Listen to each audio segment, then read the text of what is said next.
Hi dears, welcome back. ഞാനിന്ന് വന്നിരിക്കുന്നത് Kerala സ്റ്റൈലിലുള്ള മിക്സറിൻ്റെ recipe ആയിട്ടാണ്. ബേക്കറിയിൽ നിന്നൊക്കെ കിട്ടുന്നതിനേക്കാളും ടേസ്റ്റിൽ നമുക്ക് വീട്ടിൽ തയ്യാറാക്കി എടുക്കാൻ പറ്റും. എളുപ്പമാണ്. പെർഫെക്റ്റ് ആയിട്ട് നല്ല ടേസ്റ്റി ആയിട്ടുള്ള മിക്സർ തയ്യാറാക്കി എടുക്കുന്നത് എങ്ങനെയാണെന്ന് നോക്കാം.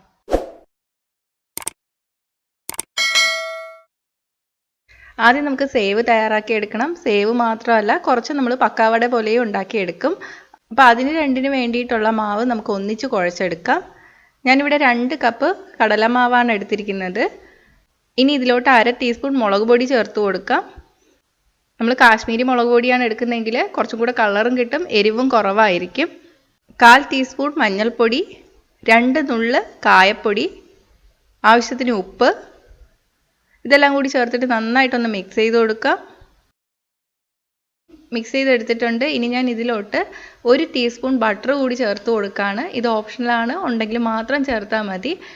പക്ഷേ ഞാൻ നേരത്തെയൊക്കെ ഉണ്ടാക്കി നോക്കുമ്പോൾ ബട്ടർ ചേർത്തിട്ട് ഉണ്ടാക്കുമ്പോൾ കുറച്ചും കൂടെ ടേസ്റ്റ് ആണ്, അതുകൊണ്ടാണ് ഇത് ചേർത്തത്. ഉണ്ടെങ്കിൽ മാത്രം ചേർത്താൽ മതി കേട്ടോ. ഇനി നമുക്ക് കുറച്ച് വെള്ളം ഒഴിച്ചിട്ട് നന്നായിട്ടൊന്ന് കുഴച്ചെടുക്കാം. ചപ്പാത്തിക്ക് കുഴയ്ക്കുന്ന രീതിയിൽ വേണം കുഴച്ചെടുക്കാൻ, വെള്ളം കൂടി പോവരുത്.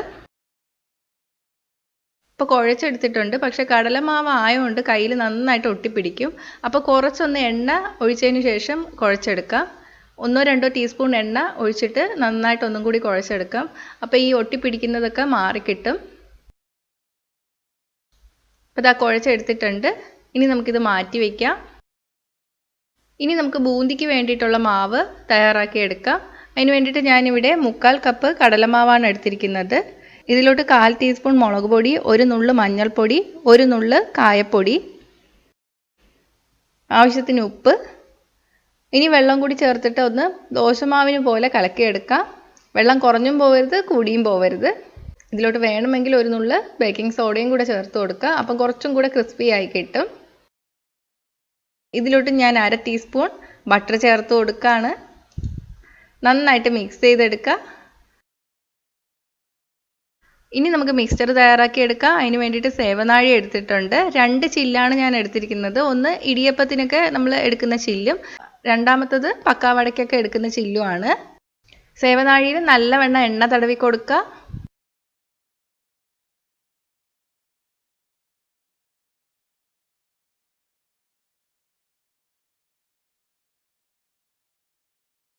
നേരത്തെ നമ്മൾ ചപ്പാത്തി പോലെ കുഴച്ച് വെച്ചിരിക്കുന്ന മാവിൻ്റെ 3/4 ഭാഗം എടുത്തിട്ട് നമുക്ക് സേവ് ഉണ്ടാക്കിയെടുക്കാം. ബാക്കി 1/4 ഭാഗം എടുത്തിട്ട് പക്കാവട ഉണ്ടാക്കിയെടുക്കാം. നമുക്ക് കൂടുതലും സേവാണ് വേണ്ടത്.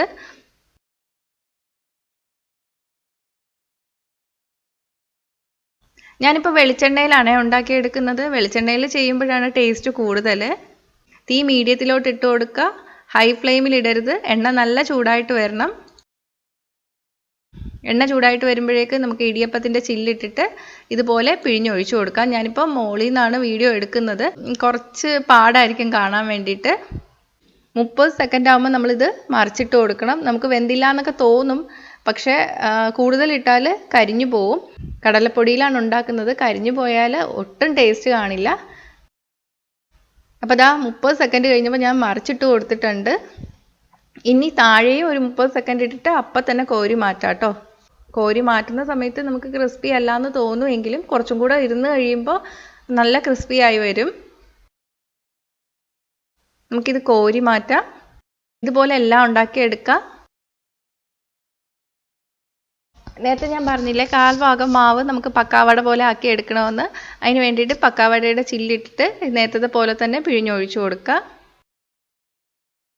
1-2 മിനിറ്റ് ഒക്കെ കഴിയുമ്പോൾ തിരിച്ചിട്ട് കൊടുക്കുക. മൊത്തത്തിൽ നമ്മൾ 4 മിനിറ്റിനേക്കാളും കൂടുതൽ ഇട്ട് വറുക്കരുത്, കരിഞ്ഞു പോവും. ബേക്കറിയിലൊക്കെ ഉണ്ടാക്കുമ്പോൾ കളറൊക്കെ ചേർത്തിട്ടായിരിക്കും ഉണ്ടാക്കുന്നത്. നമ്മൾ കളർ കിട്ടാൻ വേണ്ടിയിട്ട് അത്രയും മുളക് പൊടി ചേർത്താൽ ഭയങ്കര എരിയായിരിക്കും, കഴിക്കാൻ പറ്റില്ല. അല്ലെങ്കിൽ നമ്മൾ കുറച്ച് കളർ ചേർത്തുണ്ടാക്കണം. പെട്ടെന്ന് തന്നെ കോരി മാറ്റാം. ഇനി നമുക്ക് ബൂന്തി തയ്യാറാക്കി എടുക്കണം. അതിന് വേണ്ടിയിട്ട് നമ്മൾ ദോശമാവ് പോലെ കുഴച്ച് വെച്ചിരിക്കുന്നില്ലേ മാവ്, അത് ഇതുപോലെ കണ്ണുള്ള തവിയിലോട്ട് ഇതുപോലെ കോരി ഒഴിച്ചു കൊടുക്കാം. എണ്ണ നല്ല ചൂടായിരിക്കുമ്പോൾ വേണം ഇങ്ങനെ ചെയ്യാൻ, അല്ലെങ്കിൽ എല്ലാം കൂടെ ഒട്ടിപ്പിടിച്ചിട്ട് ഇതുപോലെ സെപ്പറേറ്റ് ആയിട്ട് വരില്ല. ഇതും പെട്ടെന്ന് റെഡിയായി കിട്ടും കേട്ടോ. ഇതുപോലെ ഒന്ന് ഇളക്കി കൊടുക്കുക. ഇളക്കുമ്പോൾ ചെറിയ സൗണ്ട് കേൾക്കും. അപ്പോൾ തന്നെ നമുക്ക് കോരി മാറ്റാം. ഇനി നമുക്ക് ഇതിലോട്ട് 1/4 കപ്പ് പൊട്ടുകടല ചേർത്ത് കൊടുക്കാം. തീ മീഡിയത്തിൽ വേണം ഇടാൻ. ഇതും പെട്ടെന്ന് കോരി മാറ്റണം കേട്ടോ, അധികം വേവൊന്നുമില്ല. കൂടുതൽ സമയം ഇട്ടാൽ കരിഞ്ഞു പോവും. ഒരു 30 സെക്കൻഡ് ഒക്കെ മതിയാവും. ഇനി നമുക്ക് ഇതിലോട്ട് 1/2 കപ്പ് കപ്പലണ്ടി ചേർത്ത് കൊടുക്കാം. ഇത് വറുത്ത കപ്പലണ്ടിയാണ് കേട്ടോ. വറുത്തതെന്ന് പറഞ്ഞാൽ നമ്മൾ കഴിക്കാനൊക്കെ വേണ്ടിയിട്ട് മണ്ണിലിട്ടിട്ട് അല്ലെങ്കിൽ ഉപ്പിലിട്ടിട്ട് വറുത്തെടുക്കില്ലേ, ആ കപ്പലണ്ടിയാണ്. അപ്പോൾ അധികം വേവൊന്നുമില്ല. പൊട്ടുകടല വറുത്തെടുത്ത് അതേ സമയം എടുക്കുള്ളൂ. ഒരു 30 സെക്കൻഡ് ഒക്കെ കഴിയുമ്പോൾ നമുക്ക് പെട്ടെന്ന് കോരി മാറ്റാം, അല്ലെങ്കിൽ കരിഞ്ഞു പോവും. ഇനി ഈ എണ്ണയിലോട്ട് 3-4 വെളുത്തുള്ളി ചതച്ചതും 4 തണ്ട് കറിവേപ്പിലയും ചേർത്ത് കൊടുക്കാം. ഇതും ഒന്ന് വറന്ന് വരണം. അപ്പോൾ വറുത്തെടുത്തിട്ടുണ്ട്, കോരി മാറ്റാം. ഇനി നമുക്കിതെല്ലാം കൂടെ മിക്സ് ചെയ്തെടുക്കണം. അതിന് വേണ്ടിയിട്ട് ഒരു ബൗളിലോട്ട് ആദ്യം സേവ് ചേർത്ത് കൊടുക്കുക, പക്കാവട ചേർത്ത് കൊടുക്കുക, കപ്പലണ്ടിയും കടലയും ചേർക്കുക, ബൂന്തി ചേർക്കുക, കറിവേപ്പിലയും വെളുത്തുള്ളിയും ചേർക്കുക. ഇതൊന്ന് കൈകൊണ്ട് പൊട്ടിച്ചു കൊടുക്കാം. പക്കാവട പൊട്ടി വരാൻ പാടായിരിക്കും, അത് സെപ്പറേറ്റ് ആയിട്ട് ഒന്നും കൂടെ ഒന്ന് പൊട്ടിച്ചു കൊടുക്കുക. ഇനി ഇതിലോട്ട് നമ്മുടെ എരിവിനനുസരിച്ചിട്ട് 1/2 ടീസ്പൂൺ മുതൽ 1 ടീസ്പൂൺ വരെ മുളക് പൊടി ചേർത്ത് കൊടുക്കാം. മുളക് പൊടിയുടെ അളവ് നിങ്ങളുടെ ടേസ്റ്റിനനുസരിച്ചിട്ട് മാറ്റം വരുത്താം കേട്ടോ. ചിലർക്ക് നല്ല എരിവുള്ള മിക്സറായിരിക്കും ഇഷ്ടം, അപ്പോൾ അതിനനുസരിച്ചിട്ട് മുളക് പൊടി ചേർക്കുക. ഞാനിപ്പോൾ കുറച്ചേ ചേർക്കുന്നുള്ളൂ, കാരണം മോളുള്ളതുകൊണ്ട് അധികം എരിവ് കഴിക്കില്ല. പിന്നെ കുറച്ച് ഉപ്പും കൂടി ചേർത്തിട്ട് നന്നായിട്ടൊന്ന് മിക്സ് ചെയ്തെടുക്കുക. അപ്പോൾ നമ്മുടെ മിക്സ്ചർ റെഡി ആയിട്ടുണ്ട്. നല്ല ടേസ്റ്റാണ്. ഇത് തണുത്തതിന് ശേഷം കുപ്പിയിലിട്ടിട്ട് അടച്ച് സൂക്ഷിക്കുക.